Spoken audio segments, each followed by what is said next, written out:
Continuando con los libros selectos, estamos con Winston Churchill, Memorias de su médico, de Lord Moran. Continuamos. Chequers, 1 de septiembre de 1953. Eran las 7:30 cuando llegué para cenar y encontré a Winston en cama, corrigiendo pruebas. Esta mañana me hallaba tremendamente bien, comenzó, pero ahora me siento deprimido. Confesó que había hablado con Harold Macmillan y Anthony Eden hasta las 2 menos cuarto. Moran, así vamos mal. El primer ministro, vaya, Charles, no tiene que molestarme por esas pequeñeces. En la cena, Winston se dejó caer en su silla y no hizo el menor esfuerzo por hablar. De vez en cuando suspiraba hondamente y bostezaba con la boca abierta. Cuando Clemier tomó un tenedor y le dio un golpecito en los nudillos como reprensión por su falta de urbanidad, lo tomó de buena manera. Al terminar se dirigió con paso inseguro a su alcoba, se hundió en la cama y llamó con el timbre a Walter, su ayuda de cámara. Walter le quitó las pantuflas y la bata. Cuando Winston quedó completamente desnudo, se tendió de espalda respirando pesadamente. Walter le tendió las gotas para los ojos y el primer ministro, alzando la botellita sobre cada ojo, cumplió el rito que ejecuta desde hace 50 años. Luego pidió sus cepillos de cabeza y alzando ésta sobre la almohada, se cepilló con tanto cuidado como si tuviera pelo. Una vez concluido el ritual, Walter extendió la frazada sobre él y Winston se arrebujó en el lecho con un gruñido de satisfacción. 2 de septiembre de 1953. El primer ministro está melancólico. El mundo se encuentra en un estado terrible, dijo, mientras me tendía el Daily Mirror. Los norteamericanos están furiosos con nosotros. Han perdido más de 100,000 hombres en Corea, entre muertos y heridos. Y todo cuanto oyen es a los socialistas gimiendo por China. El Daily Mirror publicaba párrafos de diarios norteamericanos que hablaban de un creciente rozamiento entre Gran Bretaña y los Estados Unidos. No hay esperanzas para la civilización si empezamos a separarnos, declaró Winston. Salió de la cama para demostrar lo bien que puede andar. Venga a ver cómo entro en la bañera. Estaba llena casi hasta el borde. Tomándose de ambos lados, se metió en ella y sentó. Walter, llamó, pon un poco más de agua caliente. Entonces comprobó que podía dar vuelta al grifo con el pie. Se puso una esponja en la cara mientras mantenía la cabeza bajo el agua. Entretanto, el agua desbordaba sobre el piso con un ligero chapoteo. Parkinson. Sir John Parkinson, cardiólogo del Hospital de Londres, me dijo que los baños son malos para la circulación de la sangre. ¡Qué tontería! Me he bañado 2 veces al día durante medio siglo. Ahora me siento realmente bien. Acabo de decirle a Anthony que puede ser ministro de Relaciones Exteriores nuevamente o dirigir la Cámara y que en la actualidad me siento capaz de seguir adelante como primer ministro. Después, David Priblado, principal secretario privado de Churchill, me dijo que Eden se conformaría con saber de manera definitiva cuándo iba a retirarse el primer ministro, aunque no fuese hasta la próxima primavera. En cuanto a los demás colegas del primer ministro, añadió, si éste logra salir bien de la asamblea de Margate y desempeñarse en la Cámara como antes, no creo que nadie alce un dedo. Londres, 11 de septiembre de 1953. El primer ministro va esta tarde en tren a Doncaster para el premio St. Leger Está muy entusiasmado. Le haré una demostración, dijo alegremente, al salir con gran agilidad de la cama. Caminó con todo cuidado por la alcoba, con una expresión resuelta y concentrada en el rostro. Al volverse vaciló y repitió con impaciencia el movimiento. Cuando llegó a la cama, se paró en el pie derecho como una garza y luego en el izquierdo y después dobló ambas rodillas hasta sentarse casi al piso. Hay que caminar un trecho algo largo en la estación, Chales, pero creo que podré hacerlo. Volveré de Belmoral el martes. ¿Podrá usted verme entre las 5 y las 6? 15 de septiembre de 1953. Después de saludarme, Winston dijo: creo que todo salió bien. Caminé unos 3/4 de milla por los brezos y esta tarde, cuando bajé del avión, pasé revista a la Guardia de Honor y estreché la mano de todos. En Doncaster, cuando la reina apareció en el palco, me mantuve atrás, pero cuando salió y me dijo: ¿quieren verlo a usted? Subí al palco y la multitud, al verme, me vitoreó tanto como a ella. Winston habla así para acallar el miedo que siente constantemente de no estar ya capacitado para cumplir sus funciones. Creo que estaré bien en la asamblea del partido. Tendré algo bueno que decirles. Los laboristas hablaban de 1 millón de desempleados y no hay ninguno.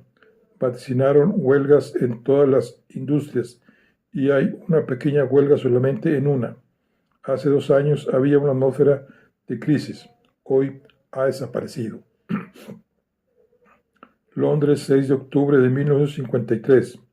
El primer ministro regresó de unas vacaciones en Montecarlo. Cuando fui a verlo me dijo: tiene que darme algo que pueda tomar antes de mi discurso en Margate. El jueves ensayaré todo lo que tengo que hacer el sábado. Tomaré un almuerzo muy ligero, tal vez pastel de hígado y una docena de ostras. Luego me quedaré durante 40 minutos de pie ante un espejo y diré mi discurso, observándome mientras hablo como lo hacía en otro tiempo, muchos años atrás. No dejará nada al azar.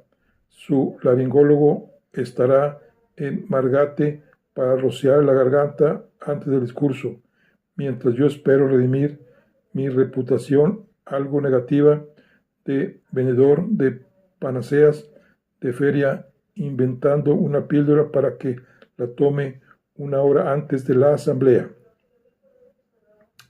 Viste una fotografía, dice: su soberano y su país, en ese orden, comentó una vez Lord Moran, eran con toda la religión de Churchill. La reina Isabel abandonó la casa del primer ministro después de una cena oficial. Bueno, 9 de octubre de 1953.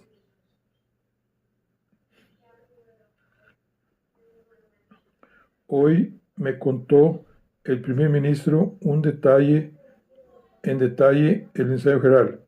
Hice todo exactamente como lo haré mañana. El discurso está anunciado para las 2, así que a mediodía comí una docena de ostras y 2 bocados de filete con media copa de champaña. A la 1 tomé la píldora que usted me dio. Fue muy eficaz. Me despejó la cabeza y me infundió confianza. A las 2 en punto me puse de pie y repasé mi discurso de 36 minutos y medio. Ahora sé que puedo resistir ese tiempo. Siento que todo va bien.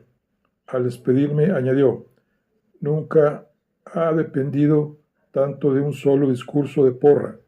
Si pudiera hacer frente a la asamblea del partido, todo saldría bien. Si fracasaba, la vida habría terminado para él. 10 de octubre de 1953.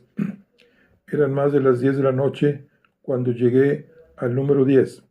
Encontré al primer ministro con Clémier, su hija Diana, el marido de esta, Duncan Dandis y Joe Colville, que escuchaban por la radio la crónica de la asamblea de Margate. Una mirada a la cara feliz del primer ministro me indicó que todo había salido muy bien. La píldora obró maravillas, dijo, poniéndome la mano en el brazo. La inventó usted. Ya sé que no le gustan los medicamentos, pero vea todo el bien que pueden hacer. Y continuó, ahora solo tendré que pronunciar discursos de vez en cuando. Quizá tenga que decir algo en debate sobre Suez, pero pondré a Anthony en la primera línea. Es cuestión suya. Sin embargo, el primer ministro detesta la política de Barreno, que, persuadido por el Ministerio de Relaciones Exteriores y por Anthony, aceptó en el caso del Canal de Suez. El 27 de julio de 1954, Gran Bretaña acordó hacer evacuar todas sus tropas de la zona del Canal de Suez dentro del término de 20 meses. Luego traté de saber cómo había salido el discurso. Las noticias fueron tranquilizadoras. Al concluir, los participantes de la asamblea se habían reunido en pequeños grupos en los corredores y en las calles. Habían ido a Margate para decir si Churchill estaba en condiciones de seguir adelante, y no podía haber duda sobre la conclusión a que había llegado. Después de todo, no ha cambiado nada. Sigue en buena forma, dijo uno. Supongo que el viejo estará con nosotros el año próximo, comentó otro. Lo que les dijo no era lo importante, y sin embargo su tema central fue sin duda un desenlace apropiado para el drama de su larga vida. Después, 60 años, había seguido con fascinación la guerra en todos sus aspectos, y en los momentos actuales, este hombre asombroso que está por cumplir los 80 anhela ser reconocido por todo el mundo como el apóstol de la paz. Si continúo soportando la carga de mi edad es porque tengo la impresión de que puedo ejercer, debido quizá a las cosas que han sucedido, alguna influencia sobre lo que ansío, más que nada, la construcción de una paz firme y duradera. Así pues, continuará por ahora. No anunció en la asamblea cuánto tiempo será eso, pero esta noche se puso a pensar en voz alta. No me aprovecharé de Margate para quedarme mucho tiempo. Me iré en el curso del año próximo. Estás fatigado, querido, interrumpió Clémier. No siento ningún cansancio, protestó él enérgicamente. Un gatito negro saltó a sus rodillas. Apareció un día en las gradas del número 10 y le habían dado asilo. Me ha traído buena suerte, dijo el primer ministro, acariciando el gato. Lo llamaremos Margate. Londres, 11 de octubre de 1953. Visité al primer ministro para saber si había sufrido los efectos del desgaste, y encontré en su cama al gatito que se lamía. Reina la calma. En el Ministerio de Relaciones Exteriores, Eden no permite intromisiones. No es desleal por naturaleza, pero su papel de heredero de Winston es como el del príncipe de Gales en los últimos años de la reina Victoria, que no lo dejaba ni siquiera ver los documentos oficiales. Si el primer ministro pierde el dominio de la mayoría parlamentaria, Anthony podría quizá precipitar los acontecimientos. 23 de octubre del 53.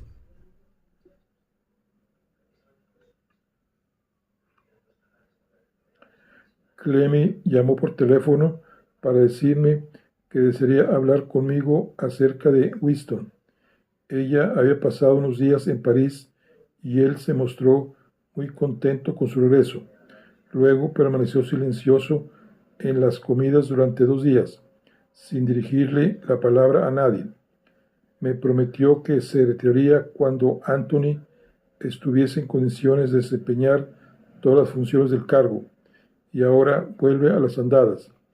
Me dicen que Monsieur Vidaultz, Georges Vidault, ministro francés de Relaciones Exteriores, no vendrá a Londres porque en las entrevistas con él no puede decir una sola palabra.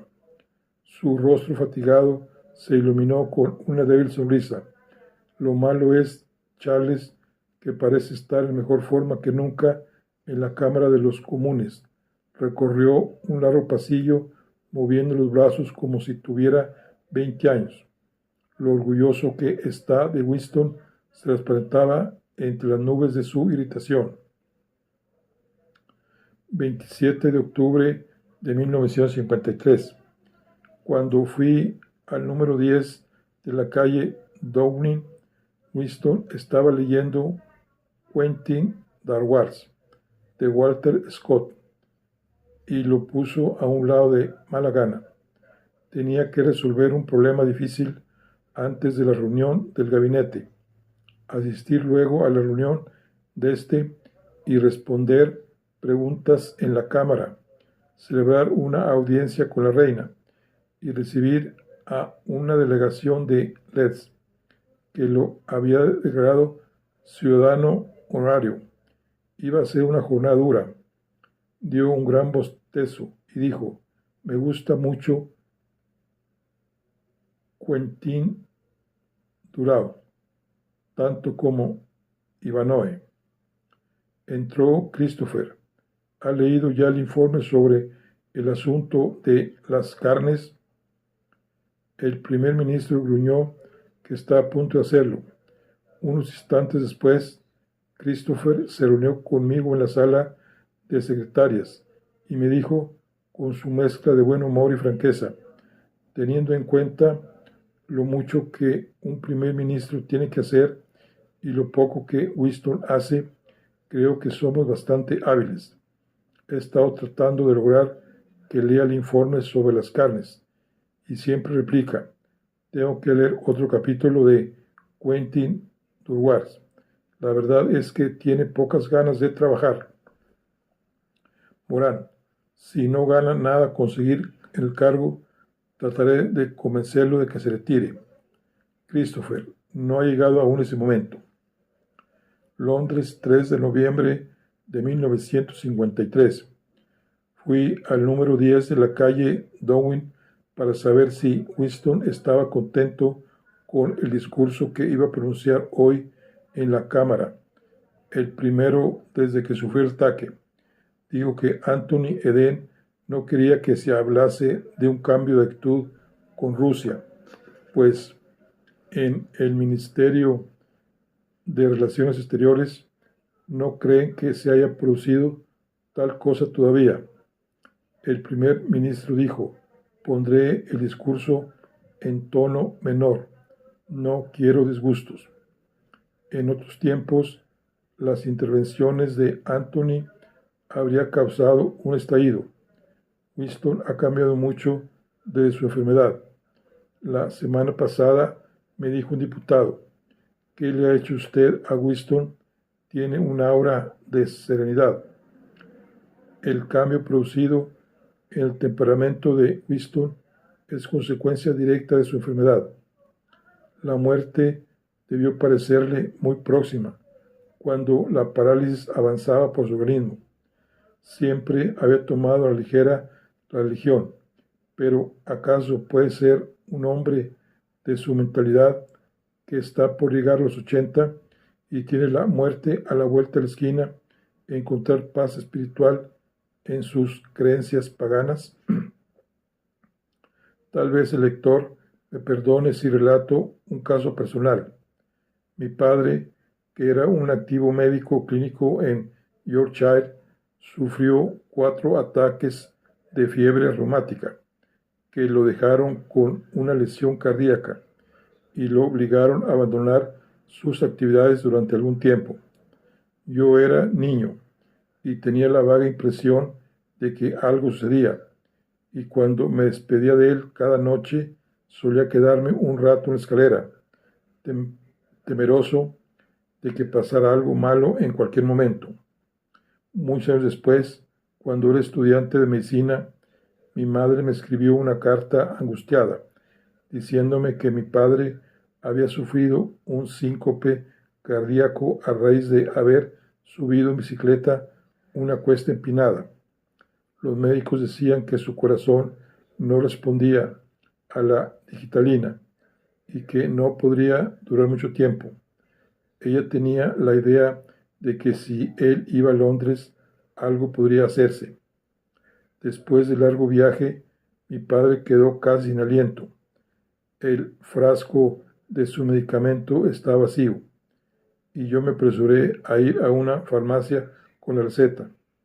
Una vez que tomó unas gotas del nuevo frasco, su respiración se hizo más tranquila y se comprobó que había estado usando una preparación inerte de digitalina. Al dársela la droga en su forma activa, pareció recuperarse milagrosamente. Vivió hasta los 81 años. Mi padre había sido toda la vida una persona temible. Cuando las cosas iban mal, apenas hablaba durante 2 o 3 días. Después de su enfermedad, se tornó suave, paciente, y llegó a ser un anciano bondadoso y querido por todos. Nunca se había interesado por la religión hasta entonces, pero después, aunque tenía gran dificultad para arrodillarse, no dejaba de rezar sus oraciones por la mañana y por la noche. Tal vez si pudiéramos penetrar en el alma de Winston, descubriríamos que le ha ocurrido algo parecido, algo que ha modificado hasta cierto punto sus ideas sobre las cuestiones fundamentales. El discurso de Winston en la Cámara nos hizo oír hoy a un hombre moderado, casi diría depurado por una dolorosa experiencia. Nunca había sido tan evidente su autoridad sobre el Parlamento como cuando desarrolló el gran tema que consideraba su mensaje de despedida al país. Al terminar dijo: nosotros y todas las naciones estamos en este momento de la historia a las puertas de una catástrofe suprema o de una recompensa inconmensurable. Tengo fe en que, merced a la misericordia divina, elegiremos bien. Cuando salía de la Cámara, me detuvo un diputado laborista. Es un gran hombre, murmuró. No puede llevárselo a tomar un buen descanso. El país lo necesita. 4 de noviembre de 1953. Este discurso ha sido un paso adelante. Cada vez que Winston salva lo que llama uno de esos obstáculos, cobra más confianza en sí mismo. La mayoría de las personas que sufren un ataque solo se preocupan después por seguir con vida. Él no parece pensar en eso ni por un instante. Me encanta su valor. Creo que es en verdad invencible. Esta mañana dijo: cada día me siento mejor, Charles. ¿No cree que ha sido una mejora notable? Estoy pensando en reemplazar el coñac por el Oporto. ¿No se opone usted? Le contesté que era el menor de 2 males, y él me dedicó una amplia sonrisa. 10 de noviembre de 1953. El primer ministro debe entrevistarse el 4 de diciembre con el presidente Eisenhower en Bermuda, y está muy entusiasmado por la perspectiva. Tendí la garra a Ike y la cosa quedó arreglada enseguida. Hay la impresión de que soy el único que puede hacer algo con Rusia. Qué gran ventaja es su optimismo. Jock no está muy contento con el viaje a Bermuda. El embajador norteamericano Winthrop Aldrich reconoció francamente que las acciones de Winston han bajado en los Estados Unidos. Sus opiniones sobre la cuestión de Rusia no agradan ahí.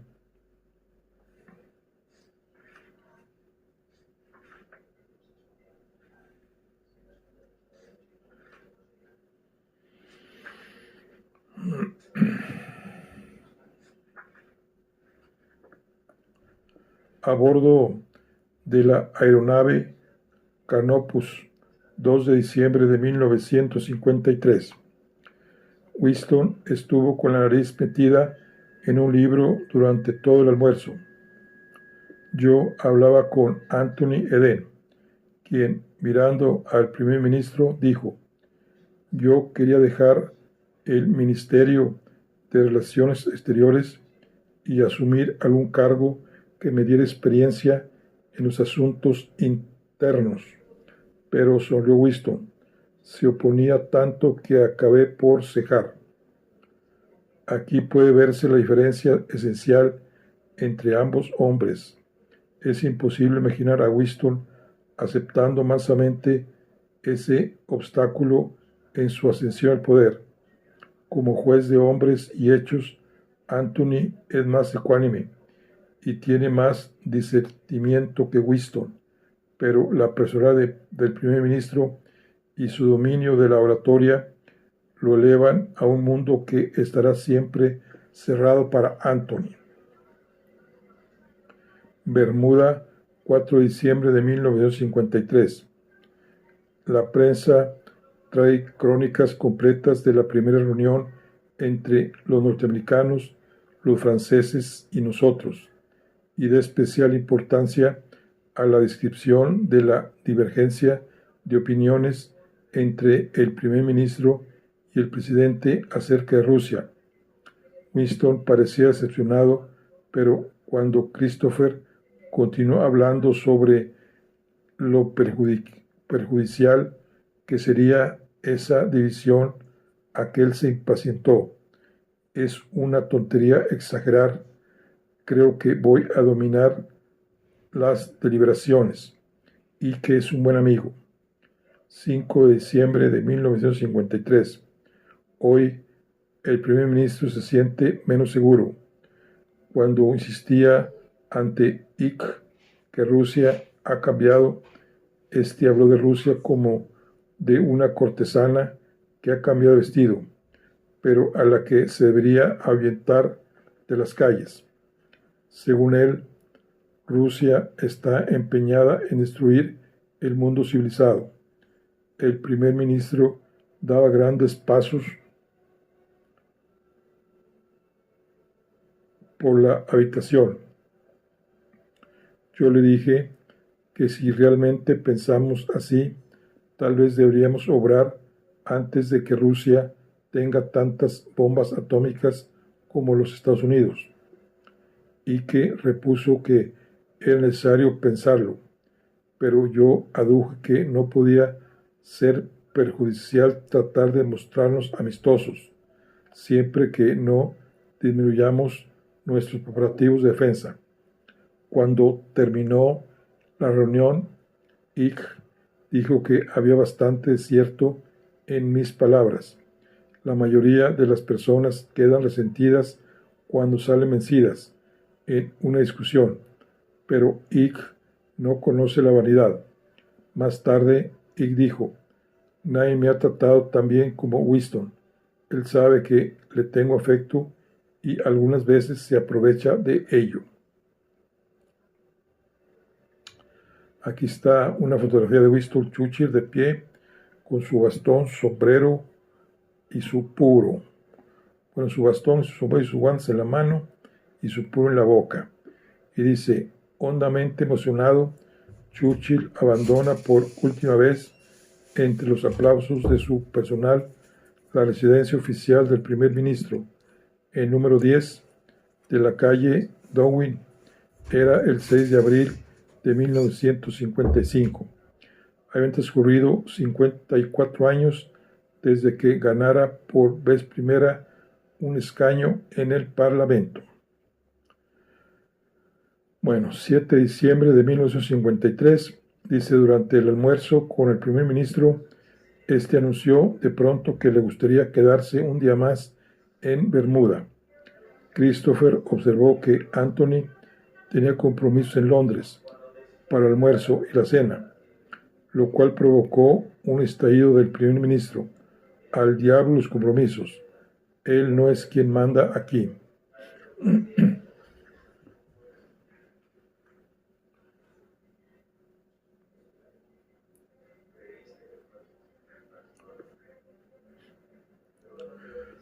Cuando nos quedamos solos, su humor se suavizó. Estoy perplejo, dijo. Parece que todo está en manos de Dulles. Y lo que éste dice es siempre lo mismo, que una entrevista con Malekov no puede tener más que resultados desfavorables. Alzó la voz y continuó. Hace 10 años podría habérmelas arreglado con Dulles. Aún ahora no es que me haya derrotado, me ha humillado mi propia decadencia. Al volverme, vi que se le salían las lágrimas. Esta fue la última vez que oí hablar de Moscú mientras estábamos en Bermuda.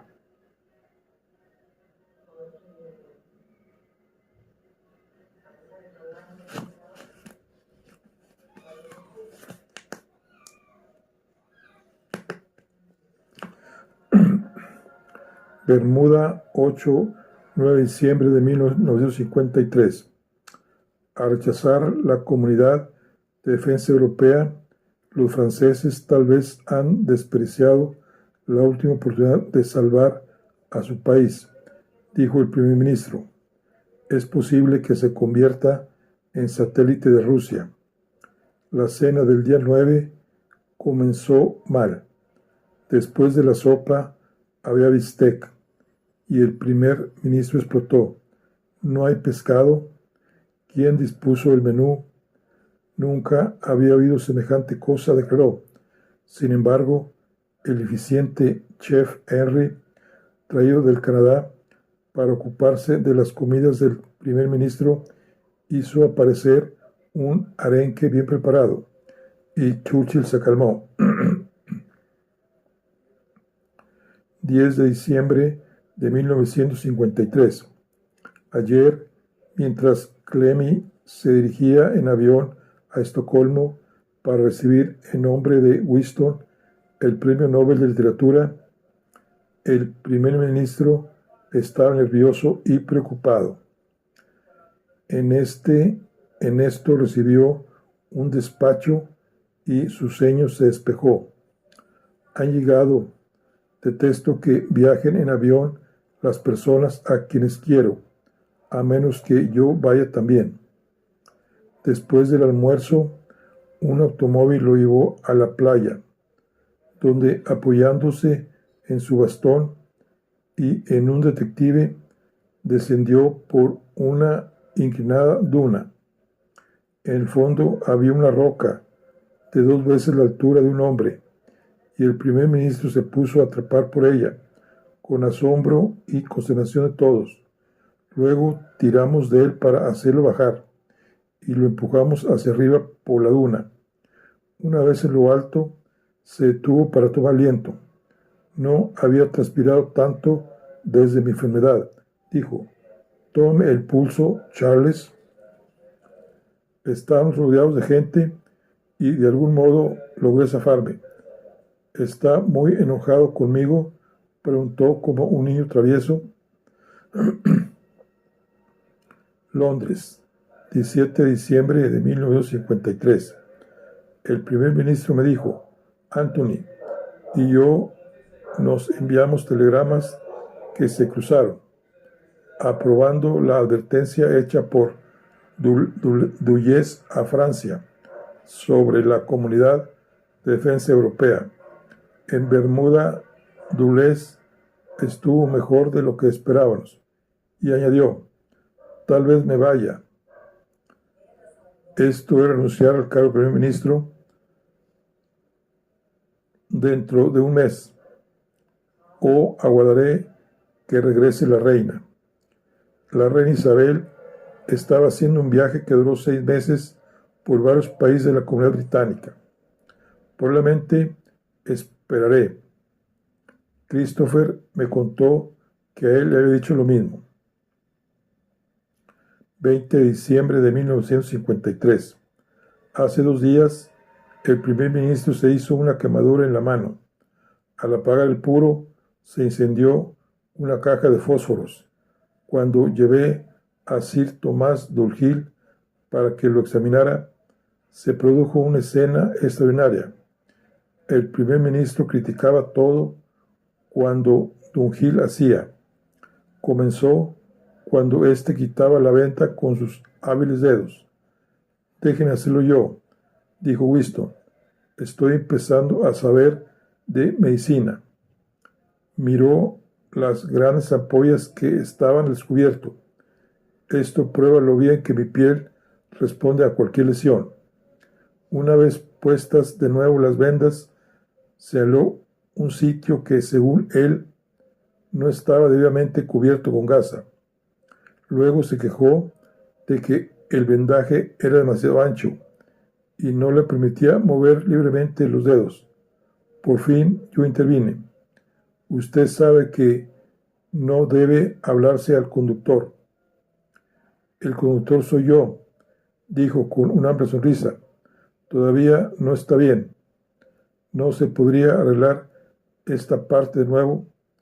Entonces el paciente Dulhill rehizo todo el vendaje. 21 de enero de 1954. El Manchester Guardian me trata de una manera muy justa, dijo Winston, y me tendió el diario. Decía que mientras los demás ministros dormitaban o miraban el vacío cuando no estaban respondiendo preguntas, la mente del primer ministro estaba siempre activa. Pero la verdad es que ya no sigue el desarrollo de los acontecimientos. Lee una novela, juega a los naipes con Clemmy y se ocupa simplemente en fruslerías. Me mostró una cicatriz en el brazo derecho. Es de aquí que me hice sacar un poco de piel para hacer un injerto que necesitaba Dick Molinex después de la batalla de Omdurmán, una acción en la lucha contra los derviches del Sudán en 1898, en la cual Churchill participó en una famosa carga de caballería. Nota del traductor. El diario de hoy anuncia que ha muerto. Se llevó mi piel consigo al otro mundo como una especie de avanzada. Londres, 4 al 7 de febrero de 1954. El primer ministro me dio un ejemplar de Punch. Hay algo de maldad en esta caricatura. Míreme las manos.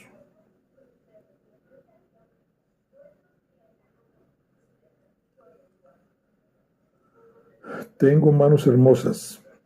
Era verdad. Esas manos rechonchas y deformes no eran las suyas. El malintencionado dibujo mostraba sus ojos opacos y sin vida, y la mandíbula caída. La leyenda decía: el hombre entonces se dirige a su faena, a su trabajo hasta la tarde. El lector de Punch, Malcolm Muggeridge, apoyaba este ataque a la declinación de Churchill en un despliegue de bilis. Winston estaba dolorido. Le dije lo que pude mientras le tomaba el pulso. Puedo sentir que no late bien. De todos modos, no me importa. Un día no habrá más pulsaciones que tomar. Winston se pasa todo el tiempo tratando de convencerse de que el país saldrá beneficiado si él sigue en el cargo. Está capacitado para ser primer ministro. La armazón física parece aflojarse por todas partes. pero en su manera de pensar parece haber envejecido poco. Esta noche, después de que las señoras se retiraron, contó una historia muy picaresca que había relatado en la sala de fumar de la cámara. Tal vez no debería haberla contado, pero les hizo mucha gracia. Rió entre dientes como un colegial. Aunque llegue a los 90 años, dijo, no seré nunca venerable. En cambio, usted, Charles, habrá sido un buen obispo. Dijo alguna vez malas palabras cuando estaba en Francia durante la Primera Guerra Mundial. Bueno, ahí concluimos. Estamos en el mes de febrero de 1954. Nos vemos en la siguiente. Hasta luego.